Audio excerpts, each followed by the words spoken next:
Another woman brutally murdered. A few hours ago, Candace's 22-year-old Candace was murdered, her body chopped up, placed into a suitcase, wrapped in plastic, and dumped as an attempt to cover up the brutality. 22 years old, a daughter of Trinidad and Tobago, another daughter of Trinidad and Tobago. Do you remember in 2016 when an IAM employee was charged for the murder of Shannon Banfield? Do you remember what's going on with that case? In 2021, Andrea Barroth caused national outroar. Once again, candlelight vigils, a movement was formed. Many of those persons who formed that candlelight movement now sit in the actual seat of power. Back then, PNM accused these members of shedding crocodile tears. I have to ask, was it really a sham? Was it simply using the deaths of these women as political mileage? Because today, those same members are silent. Last week, Friday, there was a simulated debate in Parliament where young women from Trinidad and Tobago spent weeks. They underwent training by judges who would have, one of those judges was part of the first conviction of human trafficking. They learned intimate details to understand human trafficking. One of the judges would have mentioned the issue of missing girls and needing to go deeper with the missing girls. Not a single member of government showed up to that debate where those young ladies spent the day discussing in detail the problems of human trafficking and offering some very creative solutions. Today, those in opposition, those who were once activists, they use terms like low-hanging fruit. They said they had plans. They said that the government could implement certain things immediately.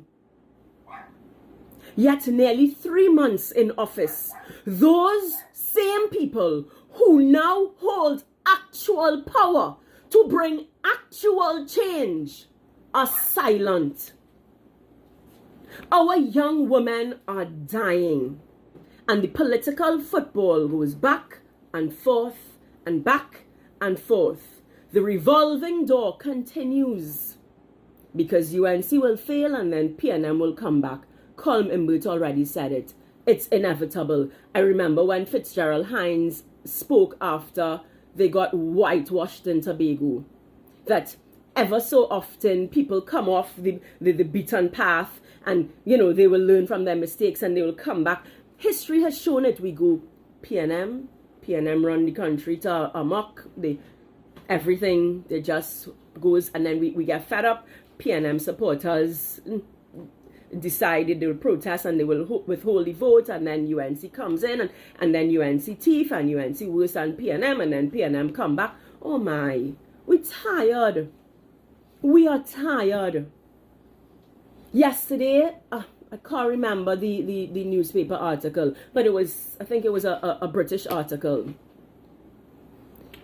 Once again, the international community is seeing us as we surpassed Jamaica, second only to Haiti. That's where we've reached.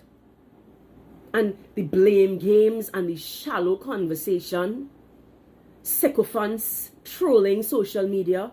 We need real solutions.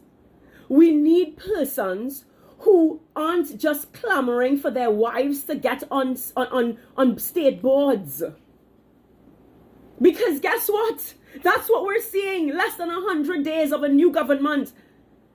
And we are seeing wives on state boards the same way. Sons possibly employed. Our young women are dying, Trinidad and Tobago, chopped up and put in suitcases.